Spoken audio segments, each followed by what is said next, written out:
أعوذ بالله من الشيطان الرجيم. بسم الله الرحمن الرحيم. السلام عليكم ورحمة الله وبركاته. الحمد لله نحمده ونستعينه ونستغفره ونتوب إليه ونعوذ بالله تعالى من شرور أنفسنا ومن سيئات أعمالنا. من يهده الله فلا مضل له ومن يضلل فلن تجد له مرشدا. أشهد أن لا إله إلا الله وحده لا شريك له وأشهد أن محمدا عبده ورسوله. اللهم صل على محمد وعلى آل محمد كما صليت على إبراهيم وعلى آل إبراهيم إنك حميد مجيد. اللهم بارك على محمد وعلى آل محمد كما باركت على إبراهيم وعلى آل إبراهيم إنك حميد مجيد. أمسينا وأمسلم لكم الحمد لله لا شريك له لا إله إلا المصير. أمسينا على فطرة الإسلام وكلمة الإخلاص وعلى دين محمد صلى الله عليه وسلم وعلى ملة أبينا إبراهيم حنيفا وما كان مشركين. أما بعد. Alhamdulillah wa syukurillah wa la hawla wa la quwwata illa billah. Hadirin hadirat muslimin dan muslimat jemaah salat Maghrib Isya yang dirahmati Allah Subhanahu wa taala. Teman-teman sekalian, kita merafakkan kesyukuran kehadirat Allah Subhanahu wa taala di atas segala nikmat yang Allah berikan kepada kita. Dan alhamdulillah baru sebentar tadi kita diberikan kekuatan oleh Allah Subhanahu wa taala untuk dapat menunaikan solat berjamaah. Dan mudah-mudahan Allah memberikan kita kekuatan seterusnya untuk kita menjaga apa-apa yang Allah wajibkan ke atas kita, bukan hanya yang perkara yang diwajibkan, tetapi juga agar kita juga melaksanakan perkara-perkara yang dianjur oleh Rasulullah SAW untuk kita laksanakan, baik dalam bentuk solat, tilawatul Quran, zikir, sedekah dan sebagainya. Mudah-mudahan kita beroleh kebaikan, keberkatan dalam kehidupan kita dunia ini dan juga insya-Allah dalam kehidupan kita akhirat kelak. Tuan-tuan dan puan yang dirahmati Allah SWT, insya-Allah kita menyambung tajuk yang belum lagi selesai kita bahas, iaitu berbuat baik terhadap keluarga dari pihak bapa. Dalam pertemuan yang lalu kita membahas tentang satu hadis yang diriwayatkan oleh Abdullah bin Umar, itu anaknya Sayyidina Umar, tentang abarul bir, yaitu satu amalan ataupun amal soleh yang paling mulia, yaitu dengan seseorang anak menyambung silaturahim dengan kenalan ayahnya. Dalam kita cerita bagaimana Abdullah bin Umar ini berjumpa dengan salah seorang Badui. Saya ulang sikit, kita ulang sedikit. Kemudian dia bertanya kepada orang ini, bukankah kamu ini Fulan bin Fulan? Ya, kata orang Badui ini. Maka Abdullah bin Umar pun memberikan layanan yang sangat baik kepada orang Badui ini, sehingga sahabat-sahabat yang ada di sekitarnya memberikan komentar. Sebenarnya orang Badui ini dikata layan sikit-sikit pun cukup, mereka ni berpuas hati, berpuas hati, kata sahabat mereka ni, sahabat Abdullah bin Umar. Tetapi Abdullah bin Umar ni melayan Badui ini dengan layanan yang sangat istimewa. Dipanggilnya, disuruhnya naik atas apa istilah kita, ataupun yang pertama sekali disuruh dibukanya imamah. Imamah maksudnya sorban. Jadi Abdullah bin Umar yang gunakan sorban, dibuka sorban dia, diletakkan di atas kepala orang Badui ini. Kemudian diberikan keledai yang ditunggangi oleh Abdullah bin Umar ini kepada Badui ini. Di sahabat ini bertambah heran melihat layanan yang sebenarnya sangat istimewa diberikan oleh Abdullah bin Umar kepada orang yang bagi mereka taklah karib sangat, tidaklah kawan kat rapat. Tetapi bila Abdullah bin Umar ini dia bertanya, siapa si fulan ini? Kata, oh akulah ini. Oh, dia kata, ini merupakan anak kepada kawan karib ayah saya.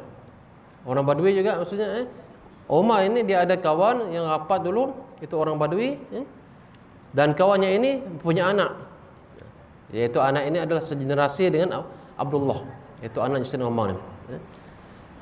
Jadi aku mendengar kata siapa Abdullah Umar ini bahawa Rasulullah pernah bersabda, inna abarul birri an yusila rahim, ataupun ayusila rajulu wadda abihim.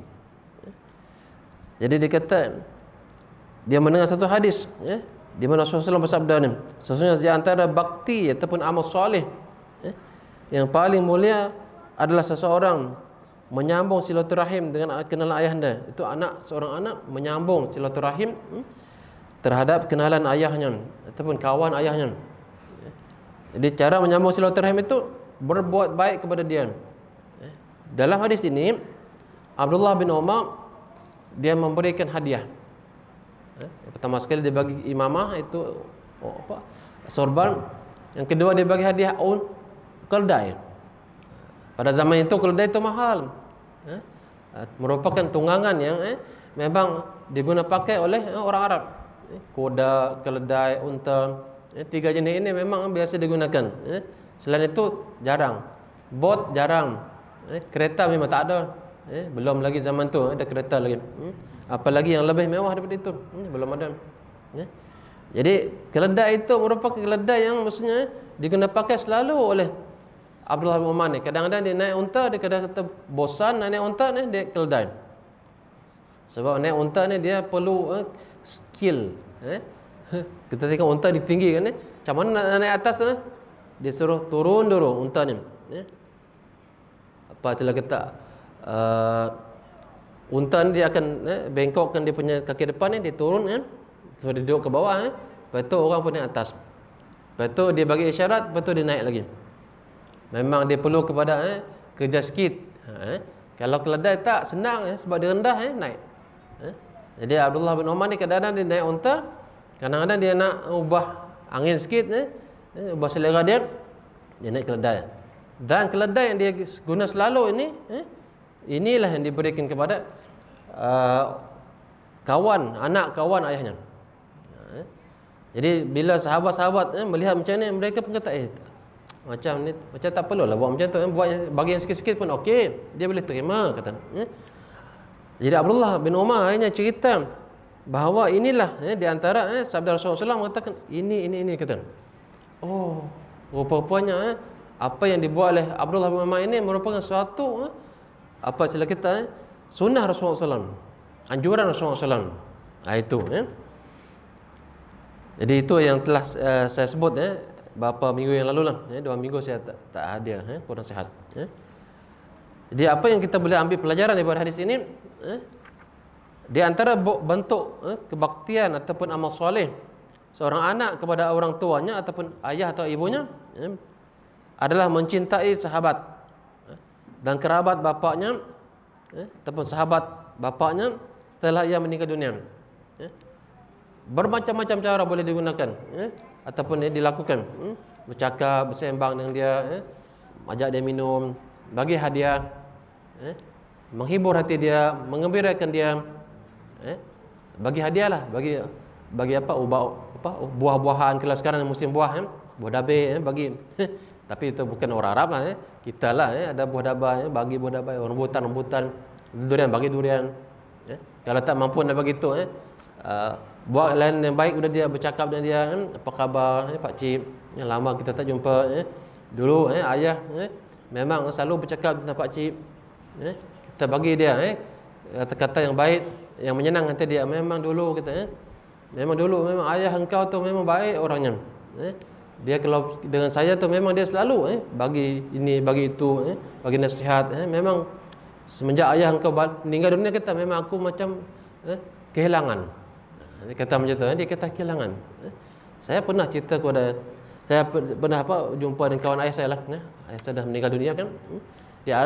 Saya kata beberapa tahun yang lalu bahawa ada di antara kawan-kawan ayah kita itu memang sangat karib, sangat dekat, sehingga benda-benda yang rahsia kadang-kadang dia luahkan kepada kawan dia ni.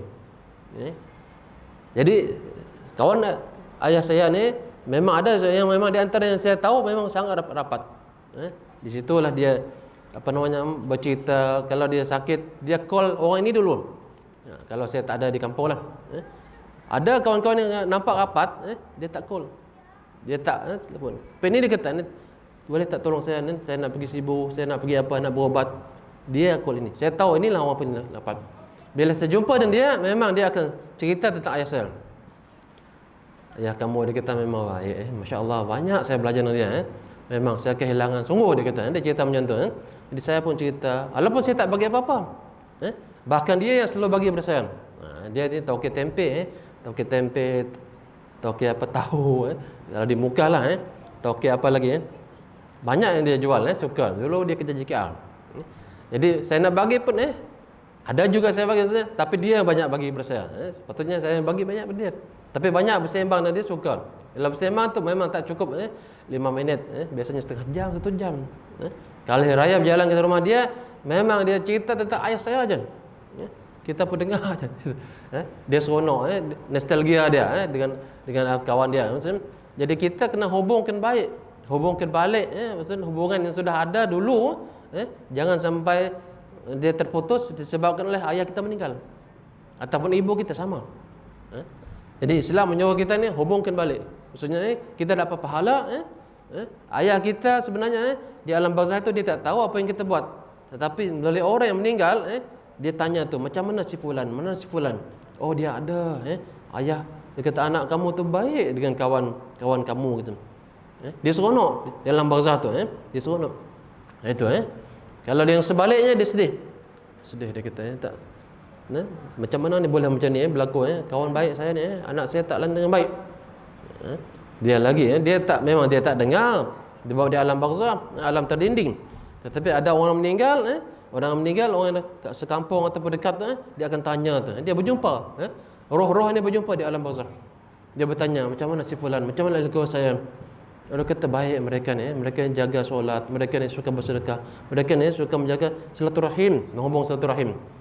Gembira orang, itu. Jadi ini yang disebut dalam hadis ini tentang apa amalan-amalan yang boleh kita lakukan sebagai anak yang masih hidup ini terhadap orang tua kita untuk menyambung silaturahim ni. Itu memang digalakkan.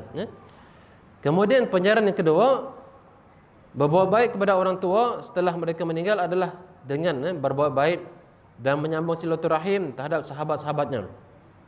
Jangan maksudnya sudah meninggal ayah kita kita tak ziarah dah, kita buat macam tak tahu apa-apa dah.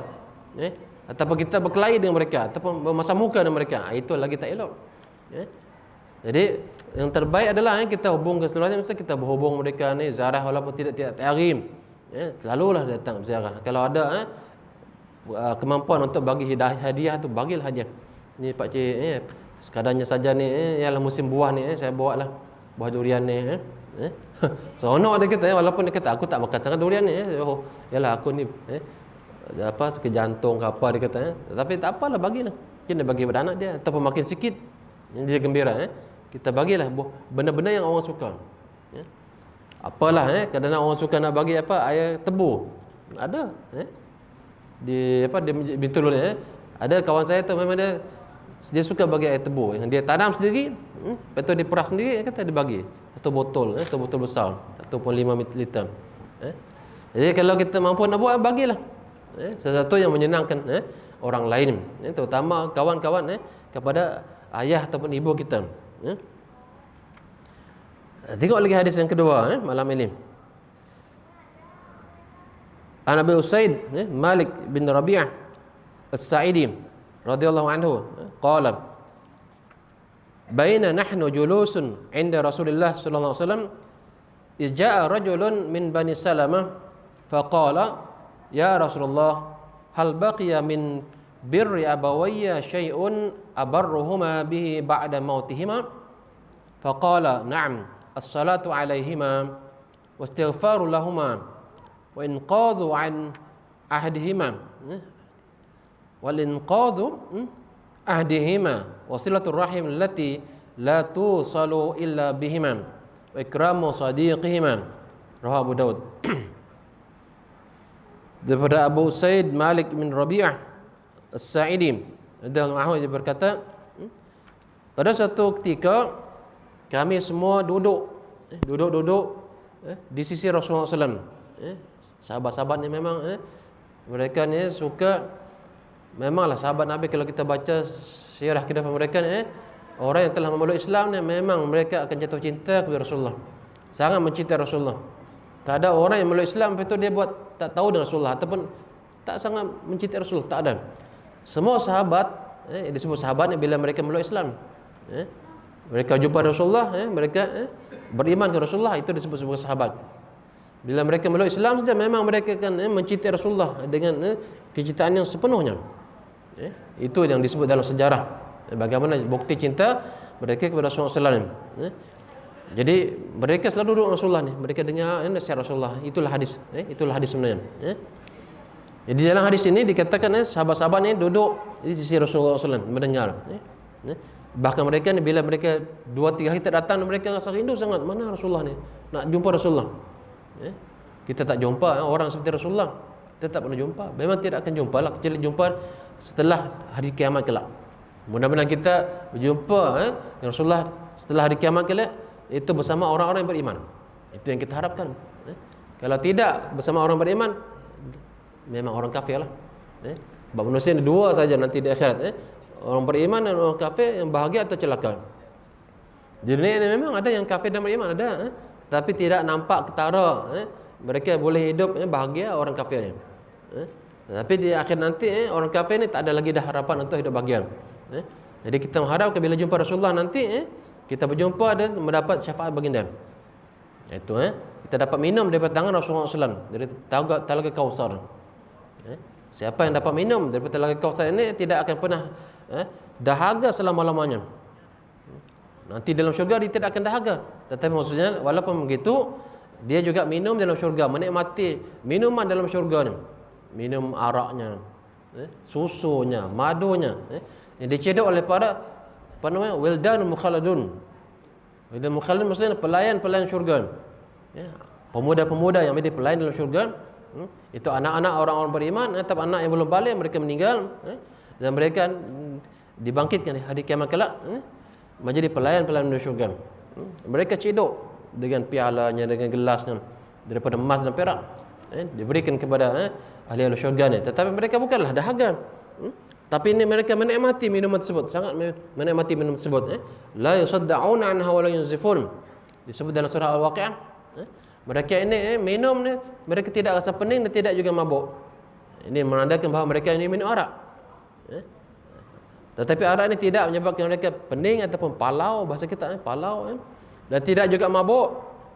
Mereka menikmati arak dalam syurga ni yang dicedok daripada syurga ataupun dari sungai-sungai dalam syurga ni. Jadi Rasulullah SAW nanti, maksudnya kita tak tengok ni, tapi sahabat ni bila tengok tu memang mereka jatuh cinta kepada Rasulullah. Dari segi apa? Dari segi akhlaknya, dari segi wajahnya memang manusia yang terbaik. Dari segi handsome-nya memang Rasulullah lah, lelaki yang kacak. Kalau orang kata Nabi Yusuf ni kacak, handsome, Rasulullah sangat kacak. Rasulullah sangat kacak dan sangat handsome. Bila orang kafir memang benci, sebab mereka ni dengki Rasulullah. Tapi orang dalam meluk Islam je memang dia akan menindui peribadi Rasulullah SAW dari segi wajahnya, dari segi watak, dari akhlaknya. Mereka mencintai Rasulullah SAW, kecintaan yang sangat luar biasa. Bila mereka tidak berjumpa, sehari 2 hari memang sangat merindui. Tidak berlaku ini kepada kita di dunia ini seperti itu. Kata kepada ibu bapa kita, kita tak jumpa 2-3 hari, mungkin tak ada apa lagi. Mungkin anak tak juga seperti ini. Tapi ini sahabat bila tak jumpa dengan Rasulullah ni memang sangat merindu. Mereka tak tahan dah. Mereka boleh bertahan kalau tak jumpa dengan ahli keluarga mereka, anak mereka, anak isteri mereka. Tetapi dengan isteri Rasulullah ni, bila mereka tak berjumpa ni memang sangat merindui. Mereka mencari mana Rasulullah ni. Mereka pergi, mereka duduk di keliling Rasulullah. Dan Rasulullah layan mereka dengan layanan sangat baik. Dan Rasulullah akan cakap ini, cakap itu. Ini yang mereka rakam menjadi hadis yang kita dengar pada hari ini. Inilah hadisnya. Jadi dalam hadis ini dia katakan, pada suatu ketika kami duduk, kami semua duduk di sisi Rasulullah SAW, keliling Rasulullah SAW. Tiba-tiba datanglah kepadanya, kepada Rasulullah SAW, seorang lelaki daripada Bani Salamah, satu kabilah Bani Salamah. Itu lelaki ini, orang itu bertanya, ya Rasulullah, apakah masih ada satu amal yang dapat ku amalkan ataupun dapat ku kerjakan sebagai bakti kepada dua orang tuaku setelah keduanya meninggal dunia. Dalam mereka mendunia, apa yang aku boleh buat ataupun dah tak ada lagi ke Rasulullah? Itu yang ditanya oleh sahabat ini. Dia mencintai ibunya dan bapanya, macam ada ke tak lagi? Kalau ada, aku nak buat. Itu maksudnya. Baginda menjawab, ya masih ada, iaitu mendoakan keselamatan untuk keduanya. Mendoakan keselamatan maksudnya minta ampun kepada Allah untuk mereka berdua, diberikan keselamatan dan keafiatan kepada mereka di alam kubur mereka, agar mereka tidak diazab di kubur. Itu kita sebagai anak kena minta, wajib kita minta untuk mereka berdua. Itu berdoakan keselamatan untuk keduanya, sebagaimana kita minta ketika mereka masih dunia ini. Kita minta mungkin berbeza sikit. Ya Allah, mudahkan urusan ayah dan ibuku, lapangkanlah mereka, sihat afiatkan mereka, ampunkan dosa mereka, berikanlah kesejahteraan kepada mereka, berikanlah mereka husnul khatimah. Tapi bila mereka sudah meninggal dunia, kita tak minta dah sihat afiatkan mereka, mereka sudah meninggal. Nak sihat afiat apa lagi? Jadi ubah sikit. Sihat afiat sudah tak ada dah. Berikanlah mereka keselamatan. Allahumma anzil alaihim rahmah wal maghfirah was sakinah. Kita doa kepada Allah SWT, mungkin kita jangan doa tapi kalau doa pun Allahumma fili walidayya warhamhuma kama rabbayani shaghira. Okey, baik. Itu yang diajar oleh Al-Quran dan juga hadis Rasulullah SAW. Ya Allah, ampuni dosaku dan dosa kedua orang tuaku, kasihanilah mereka berdua sebagaimana mereka mengasihani aku di masa kecil dulu. Itu sudah lengkap sebenarnya, sangat baik. Tapi nak minta doa lain boleh juga. Ya Allah, turunkanlah kepada mereka ni wa anzil alaihim ar-rahmah wal maghfirah. Rahmah, kasih sayangmu, turunkanlah kasih sayangmu kepada mereka berdua.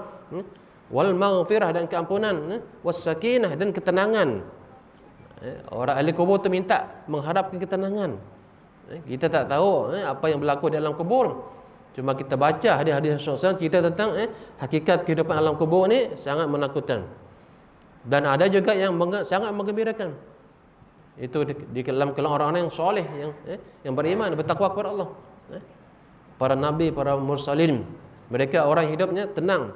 Mereka menikmati alam kubur mereka.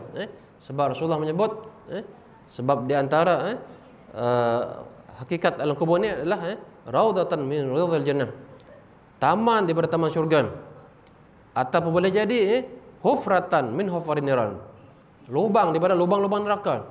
Belum neraka lagi, tapi dia adalah seksa, tempat penyiksaan manusia dalam kubur tu. Kita tak tahu, kita tak dengar pun, tak sampai kepada kita. Tapi Rasulullah pernah mendengar ketika Rasulullah berjalan ke kubur dengan sahabat-sahabat, Rasulullah sebut ni, ketahuilah bahawa innahuma la yu'adzabani wa ma yu'adzabani fi kabir, fa amma ahaduhuma fala yastatiru min al-baul wa amma al-akhar fayamshi bin namimah wa qala. Rasulullah sebut ni, Rasulullah jalan-jalan ke kubur ni, Rasulullah doalah, assalamualaikum diyar minal muslimin wal mu'minin, ghafarallahu lana wa lakum, wa inna insyaallah bikum lahiqun. Itu yang kadang-kadang kita tak baca, kita pergi kubur, kita diminta supaya kita bagi salam dari kubur, dan minta afiat ataupun keselamatan kepada ahli kubur ni agar Allah ampunkan dosa mereka dan juga diberikan keselamatan dari azab kubur. Itu wa inna insyaallah bikum lahiqun, dan insyaallah kami ni memang akan menyusul kamu nanti. Kami akan mati. Itu yang kita baca untuk ahli kubur. Ya, Rasulullah ni pernah jalan ke kubur, Rasulullah kata dua orang ni penghuni kubur ni sedang disiksa. Sahabat tak tahu, relax je. Sebab apa? Mereka tak dengar. Rasulullah dengar ni Allah bagi peluang. Rasulullah dengar ni azab yang sedang ditimpa kepada dua orang ni.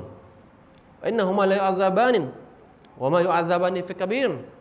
Mereka ini tidaklah diseksa disebabkan amalan dosa yang besar. Tapi dosanya besar sebenarnya. Seakan-akan dosa ni maksudnya tak nampak besar, tapi sebenarnya besar. Jadi ulama menyatakan bahawa setiap kesalahan yang disebabkan kesalahan tersebut dia diazab, itulah dosa besar. Jadi dalam hadis ini dia katakan bahawa dia kata yang satu ini kata la yastatiru minal baul, yang satu ini tidak bersih daripada kencingnya, ataupun tidak menjaganya dirinya daripada kotoran kencing. Kencing itu bila dia kencing tu mungkin terkena badannya. Walaupun dia lepas itu dia berodok, dia sembahyang, tapi sembahyang dalam keadaan dia najis. Sembahyang tidak sah.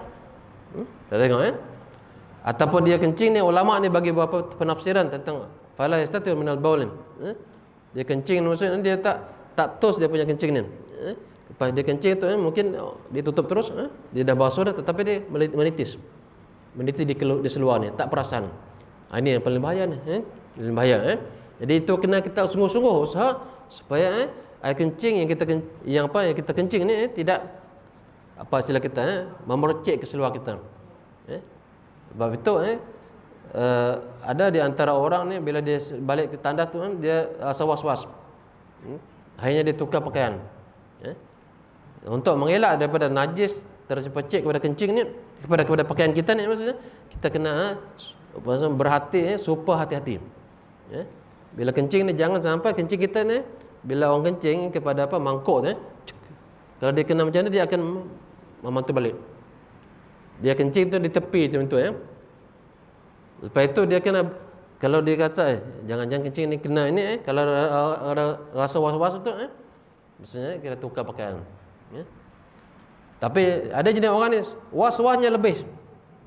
Padahal tak ada apa-apa pun was-wasnya lebih sehingga nak wuduk ni maksudnya setengah jam wuduk. Ada dulu sahabat saya ni wuduknya masya-Allah lama je wuduk, bismillah. Dah kena habis was-was wuduk lagi. Orang dah habis dah sembahyang berjemaah di sini, bawa dia selesai wuduk dia tengok ada yang was-was macam ni sebenarnya gangguan syaitan ni bisikannya. Jadi jangan layan sangat, tetapi jangan juga terlalu ambil mudah. Ambil kencing tu lebih kurang macam tu tak jaga kencing ni mungkin memercik kepada pakaian ataupun badan. Jadi berhati-hatilah. Kalau kencing dan mangkuk yang apa jenis apa duduk, itu mungkin kurang sikit, tapi duduk yang yang squat itu kerana dia air kencing tu dia kena ini. Ataupun kencing orang jadi berdiri. Jadi hati-hati buat kencing ni, dia menyebabkan orang dapat dosa besar. Dosa yang dia maksudnya dia akan diazab di kubur disebabkan oleh kencing. Wa mal akhir, adapun yang satu lagi disiksa juga nampaknya macam bukan sebab dosa besar yang merompak, mencuri ni, membunuh orang itu nampak besar, memang besar. Tapi ini nampaknya kecil. Kencing tu ada nampak besar kan? Tak nampak besar tetapi dia siksa. Itulah dosa besar. Mungkin dosa besar yang maksudnya rankingnya mungkin taklah terlalu besar tetapi maksudnya ia adalah dosa besar juga. Wa mal akhir famshi bin namimah atau kama qala. Yang satu ini lagi dia ni adalah yang yamshi bin namimah. Namimah maksudnya suka mengadu domba. Cerita ni cerita itu sehingga orang ni maksudnya yang baik jadi berpecah ataupun berkelahi. Bermasa muka ni. Dia bawa cerita ke sana kemari ni. Sekarang yang bawa cerita ke mana-mana ni bukan jarang berlaku. Ada juga tetapi sekarang gunakan handphone ni. Orang adu domba ni dengan ini. Fitnah kadang-kadang bersebar di mana-mana ni. Ini sangat berbahaya ni. Itu dosa besar. Bukan dosa kecil. Oleh sebab itulah hati-hati ni. Yang sampai ni kita menjadi sebab orang ni bermusuh. Kita jadi penyebab. Kita yang sampaikan berita ini ataupun kita yang menceritakan hal ini jadi orang yang baik-baik selama ini jadi dia pun jadi bermusuh. Jangan naudzubillah dari ini mana ada domba ni macam apa batu api ni. Batu api kita tahu batu api ni orang ketuk-ketuk jadi keluar api dari situ. Kita menyebabkan api ini keluar dan akhirnya membakar. Orang yang baik semesra berkawan jadi bermusuh. Ini dosa besar. Jadi yamshi bin namimah bawa berita merata-rata ke sana kemari jadi orang ni jadi rosak hubungan orang. Ini dosa besar. Jadi disiksa dalam kubur. Disiksa dalam kubur. Nauzubillah min dzalik. Di akhirat nanti ini yang satu ni mungkin kalau Allah nak ampunkan dia ampunkanlah. Orang yang bersih kena kencing ni tak bersih ni tidak tus Tetapi yang satu ini dia agak susah sikit sebab dia hubungkan dengan manusia lain. Dia kena minta maaf. Di akhirat nanti ini yang menjadi bahaya sangat. Boleh jadi dia akan jadi muflis, bankrupt di akhirat kelak. Sebab kena bayar ni pahala-pahala ni. Pahala dia akan dibagi kepada orang. Dia tak bagi dah dalam bentuk minta maaf. Tak ada dah minta maaf di akhirat. Tak ada dah bagi wang ringgit dah. Aku bayar ni $10, $1,000, berapa dolar. Tak ada dah. Hatta kalau ada emas sedunia pun nak dibagi untuk menggantikan sebagai pempasan, tak ada guna dah. Jadi dunia di akhir nanti dia tabadul bil apa bahasa kita bil ajri awal asam ataupun bil zambim, dosa ataupun pahala yang digunakan untuk bertabadul. Tabadul maksudnya berganti, saling ganti macam tu. Kita mengumpat orang, kita menyacai orang, memfitnah orang. Ingat di akhir nanti, kita banyak pahala di dunia ini. Mungkin banyak pahala kita buat itu, buat ini, umrah berkali-kali, bersedekah banyak-banyak. Semuanya itu akan hapus semua nanti. Rasulullah sebut ni, atadrun amil muflis. Tahu tak kamu apa siapa dia muflis? Siapa dia yang bankrupt ni? Man la dinar, malam mata' wala dinar lahum. Orang yang tak ada mata, tak ada harta dan juga tiada duit, dia kata sahabat dia. La, kata Rasulullah. Bukan itu, orang yang muflis itulah orang yang sakafad mada hadza aw daraba hadza wa kalama la hadza. Dia kata orang yang makan harta orang ini, dia mencaci maki orang ini, dia memfitnah orang ini, dia menumpah kedah orang ini, membunuh orang ini, menyakiti hati orang ini. Maka nanti di akhirat nanti pahala dia akan diberi kepada orang ini. Orang ini akan minta nanti, aku dulu dizalimi oleh dia telah mencemar nama aku, dia tuduh aku ini, aku ini. Maka diadili oleh Allah dengan keadilan yang sangat adil. Orang bersusun kita takut kita tengok, orang bersusun dia bukan nak bagi syafaat atau tolong kepada kita, nak minta pahala kita. Macam mana pahala yang banyak kita buat dunia ini habis ni. Zikir kita banyak, baca Quran kita banyak, apalagi kita buat banyak bulan Ramadan, kita bimbang dan takut jangan-jangan disebabkan oleh banyak orang, kerumunan manusia yang minta keadilan daripada Allah SWT terhadap kita. Yang mana kita ni pernah mengumpat orang, pernah mencaci maki orang, memfitnah orang, mengadu domba. Yang kes kencing tadi itu peribadi dia dengan Allah, tak ada hubung kait dengan manusia-manusia. Allah boleh ampunkan kalau Allah nak. Tapi ini Allah tak masuk campur, sebab sesama manusia ni, itu urusan sesama kamu ni, kamu urus. Nanti kena minta maaf tu, cari mana dia orang ni dulu. Orang akan minta ni. Jadi ketika itu tidak ada lagi orang nak minta dalam bentuk habuan duit ni. Pahala, orang nak pahala. Jadi pahala orang ni akan beri sampai tak ada lagi pahala. Dosa orang ini akan ditransfer kepada orang yang telah mengumpat, mencaci maki ni, memfitnah, mengganti domba orang lain. Bila dah tak adalah, memang dicampak, faulqiya finnar, na'udzubillah min zalik, maka dia dicampak ke dalam neraka. Padahal di dunia ini banyak sangat amal soleh dibuat. Ini yang disebut sebagai muflis, bankrupt ni. Na'udzubillah min zalik. Jadi jangan sekali-kali ni, walaupun kita dah istiqamah, pergi ke masjid, buat amal soleh, tetapi mulut kita tidak boleh menjaga, tidak boleh jaga ni. Bukan sekadar mulut sekarang handphone ni, tangan kita, di jari-jari kita menaip ni. Komen orang ni, komen orang netizen ni, komen yang kadang-kadang bukan kadang-kadang, banyak menyakiti hati orang. Sumpah serana, menyerupaikan orang dengan babi, dengan inilah dia kata. Kita tengok, ya Allah, kita takut mendengar ni, mencaci maki orang lain, mencaci maki orang lain, jangan, bahaya, sangat berbahaya. Menuduh orang dengan tuduhan yang memang mahkamah mungkin kata macam ni, kalau disalah siap di akhir nanti. Kalau kita menuduh orang yang melakukan zina contohnya, orang kata ya, kita mengiyakan, siap. Ini had qazaf ni maksudnya kerana ada saksi 4 orang. Kalau mahkamah sivil memang dia tak ada minta saksi itu.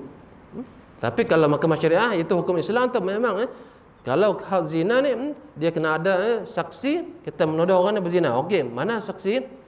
Saksi ini 4 orang lelaki yang adil. Yang adil maksudnya bukan adil bagi-bagi adil, yang jaga solatnya, tidak berbohong, yang jaga kewajipan ni. Kemudian dia lelaki, dia bukan orang yang gila, orang yang sudah baligh. Kemudian melihat dengan mata kepalanya, seperti mana kalau kita tengok baldi tu, kita ambil baldi masuk dalam dalam telaga tali. Dulu orang gunakan tali kan, macam tu dia. Saya gunakan bahasa kasarnya, kemaluan lelaki tu nampak dalam kemaluan perempuan tu, turun masuk macam tu. Bolehkah kita tengok macam tu? Pak orang kena tengok macam itu, tak mungkin. Sebab itu sangat susah untuk isbat ataupun mensabitkan Orang yang melakukan zina ini dengan kepala, mata kepala kita ni tengok saksi. Kalau macam tu, macam mana nak buat? Kalau tak ada saksi memang tak payah. Walaupun kita tengok seorang, kita nak tuduh kita. Ini kalau mahkamah syariah saya katakan. Kalau mahkamah sivil mungkin tak adalah. Kecuali dia kata dia mengaku dia berzina. Ataupun ada bukti dia mengandung.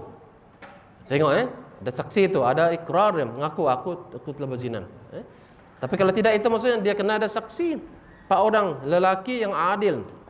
Kalau tidak 3 orang tak cukup, memang kena sebat 80 kali. Sebat 80 kali. Nanti orang-orang yang mengiyakan orang yang melakukan zina dunia ini, dia tidak ada saksi pun, yalah mahkamah syariah tak berjalan untuk hukum qazaf ini, hukum hudud, hukum kisasnya. Ya, nanti di akhirat tu, di akhirat nanti qisas. Itu lagi berat. 80 sebat akhirat tu tidak sama dengan 80 sebat dunia ini. Tidak sama. Sama ada dia akan ditukar dalam bentuk pahalanya ditransferkan ataupun disebat betul-betul. Jadi sangat berbahaya, sangat berbahaya. Jadi jangan kita pernah mengiyakan kalau dalam bab zina ni, orang kita berzina, jangan kita masuk campur mengiyakan. Elok kita menidakkan kata, aku tak tengok pun, aku tidak mengiyakan. Aku tak tahu. Jangan terlibat. Jangan kata, "Oi, tak sangka dia buat zina." Nauzubillah min zalik. Itu maksudnya kita mengiyakan, mana saksi kita? Tak ada, jangan. Kalau dah terlanjur kata tu, kita minta maaf dengan dia. Oh, yang kita tuduh berzina tu, kita minta maaf dengan dia. "Maaf, aku telah menuduh kau berzina." Kita minta maaf sangat-sangat. Boleh macam tu? Tak ada orang berani nak buat. Tak ada orang berani nak buat.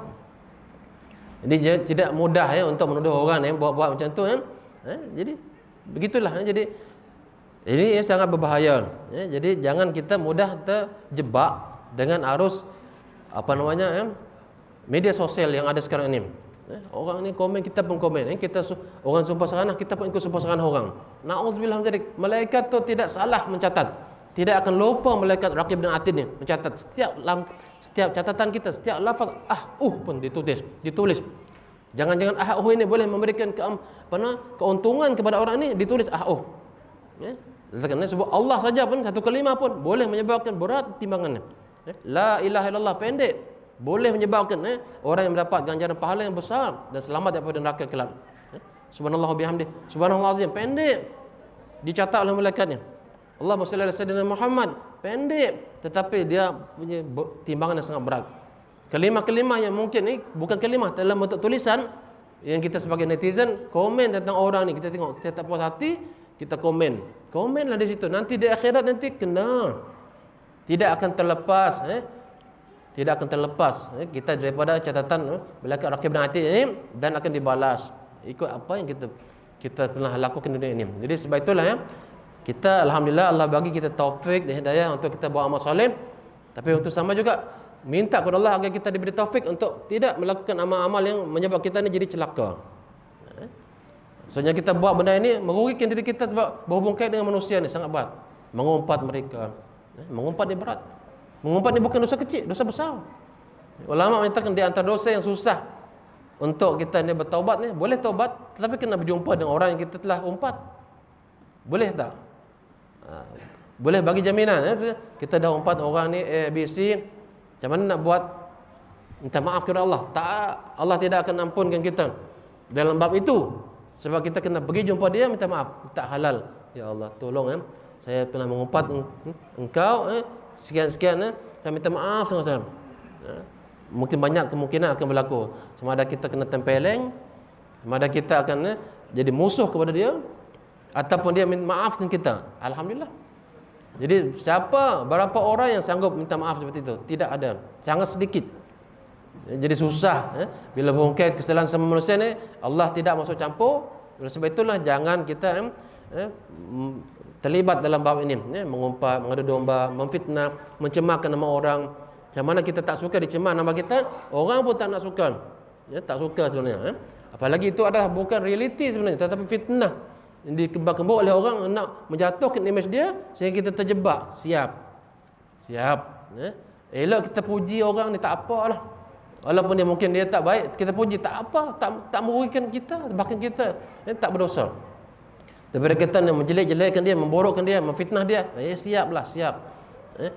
Kita khawatir solat kita, pahala sedekah kita, pahala puasa kita tak cukup untuk mengimbangi kesalahan-kesalahan terhadap manusia ni, menyebab kita ni boleh menyebabkan bankrupt. Auzubillahi min zalik. Jadi bankrupt. Auzubillahi min zalik. Ya.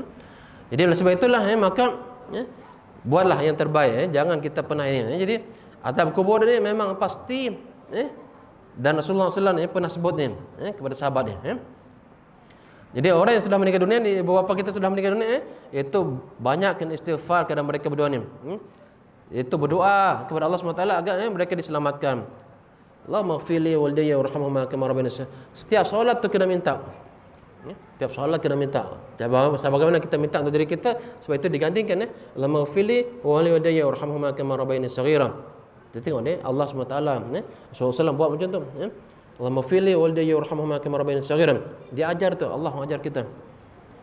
Sebab Allah ni tahu bahawa kedua orang tua kita tu sangat banyak jasa dia kepada kita. Dan kita kepada anak kita banyak jasa kita kepada mereka. Mereka tak tahu, anak kita tak tahu jasa kita kepada mereka. Dan kita tak tahu juga besar mana jasa kedua orang tua kepada kita. Sehingga Allah yang sangat tahu dan Allah aturkan hukumnya macam ini. Inilah kafiatnya untuk bila ibu bapa kamu masih hidup pun buat macam ni, mereka sudah meninggal pun buatlah macam ni. Minta ampun kepada Allah untuk mereka berdua ni. Itu Jadi wa istighfar lahumma, minta ampunlah, istighfarlah banyak kepada mereka ni. Minta ampun ya Allah, ampun dosa mereka. Setengah ulama ni, ilmuwan menyatakan sekali kalau kita baca 5 waktu ni, Allahumma ighfirli wa liwalidayya warhamhuma kama rabbayani shaghira, subuh sekali, zuhur sekali, asar sekali, maghrib sekali, 5 kali sehari. Tapi dia kata tak cukup. Tak cukup, walaupun dia bukan hadis kata, maksudnya banyakkan minta kepada orang tua ni. Sebab dia sampai mengatakan, susahkah kita untuk minta ampun kepada Allah untuk kedua orang tua kita 50 kali sehari? Tidak. Cuba kita baca. Allahumma ighfirli wa liwalidayya warhamhuma kama rabbayani shaghira. Allahumma ighfirli wa liwalidayya warhamhuma kama rabbayani shaghira. Allahumma ighfirli wa liwalidayya warhamhuma kama rabbayani shaghira. Bacalah 10 kali, 10 kali subuh. Lepas itu kita untuk diri kita zuhur pun 10 kali, asar 10 kali lagi, sampai isyak 10 kali, 50 kali itu tidak susah. Sebab kita minta ampun kepada Allah untuk diri kita sendiri dulu, betul gandingkan kepada minta ampun kepada kedua orang tua kita. Walidayya warhamhuma kama rabbayani shaghira wa li jami'il muslimin wal muslimat wal mu'minin wal mu'minat al ahya'i minhum bi rahmatika arhamhum. Coba amalkan, tambahkan. Bila kita minta ampun kepada Allah untuk kedua orang tua kita, memang insya-Allah anak kita nanti akan ikut kita untuk minta ampun kepada Allah untuk diri kita. Dan ibu bapa kita bila dibuat macam tu, dalam hadis yang sahih dikatakan bahawa mereka ni, ibu bapa kita ni terkejut di akhir nanti. Aku tak buat banyak pun amal. Apa ni? Apakah amalan ini sehingga menyebabkan pahala banyak ni? Inilah di antara istighfar anakmu terhadap kamu. Untuk kamu dulu. Ketika kamu sudah tidak ada, mereka minta ampun kepada Allah untuk kamu. Pahalanya berganda-ganda. Sehingga ibu bapa macam tu sangat berbahagia. Walaupun kita tidak sempat nak bagi wakaf apa-apa lagi, istighfar, minta ampun kepada Allah untuk mereka berdua itu sangat mesti wajib saya katakan. Kalau tidak, kita dianggap sebagai maksudnya orang yang tidak mengenang budi, bahkan mungkin sampai ke tahap kita menderhaka kepada orang tua. Itu Kemudian wa in fazu ahdihima, iaitu menunaikan janji mereka berdua ni. Mereka dah berjanji kita kena dulu nak buat ni tapi tak sempat. Tunaikan janji mereka. Siapakah janji tersebut? Kepada orang tua kah? Kepada kawan mereka kah? Kepada madrasah kah? Mereka nak janji nak buat tapi tak sempat nak bagi. Tunaikan. Maksudnya baik-baiklah, yang tak baik tak payah. Kemudian apa lagi? Melaksanakan janji kedua orang tua itu setelah wafatnya, mempereratkan hubungan silaturahim yang tidak dapat disambung kecuali dengan keduanya. Itu yang Rasulullah sebut ni. Jadi hubung silaturahim kawan-kawan mereka ni, ibu ayah kita, bukan ayah-ayah, tapi ibu juga. Kemudian juga memuliakan sahabatnya. Muliakan sahabat ayah kita. Jangan kita buat hal dengan sahabat ayah kita ni.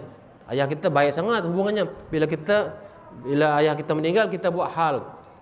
Kita buat hal dalam kita kata, mungkin kita buruk sangka kepada dia. Hubungan tak baik. Itu tak patut tu. Ini tak patut Perintah memanfaatkan kesempatan ketika kedua orang tua masih hidup dengan berbuat baik kepada keduanya. Itu masih hidup, buat baik kepada mereka, lembut kepada mereka, layan mereka dengan sebaik-baiknya. Jangan derhaka kepada mereka berdua. Sedangkan apabila kedua orang tua itu telah meninggal, maka melakukan kebaikan kepada mereka dengan cara mendoakan, beristighfar kepada apa untuk keduanya, dan juga apa melakukan hubungan baik kepada kawan-kawan mereka, silaturahim, menghubung silaturahim. Itu semoga kita mendapat kebaikan lah. Jadi bila kita tahu, kita dengar penjelasan semua ini, ialah untuk diri saya sendiri. Kita ni maksudnya nak berhijrah daripada kehidupan kita yang mungkin kita buat ni tak betul lah sebelum ni. Jadi dengan ni kita mengumpat ni, kalau boleh seboleh-boleh usaha untuk tidak mengumpat lah. Kalau ada cepat-cepat istighfar, kalau mampu nak minta maaf, nak cepat-cepat lah sebelum kita mati ataupun sebelum dia mati. Apalagi yang pemanyakkan tizam kita untuk melakukan amal soleh. Berhubung dengan manusia ni, buat baiklah dengan manusia. Jangan buruk sangka, jangan menuduh orang, jangan fitnah. Hati-hati. Buat baiklah kepada orang tua ketika mereka hidup, dan juga ketika mereka sudah meninggal dunia, bagilah, maksudnya buatlah baik kepada kawan-kawan ayah dan ibu kita, insya-Allah. Jadi semoga Allah memberikan kita keberkatan, dan semoga Allah mengampunkan dosa-dosa kita dan menyelamatkan kita di dunia dan akhirat. Amin ya rabbal alamin.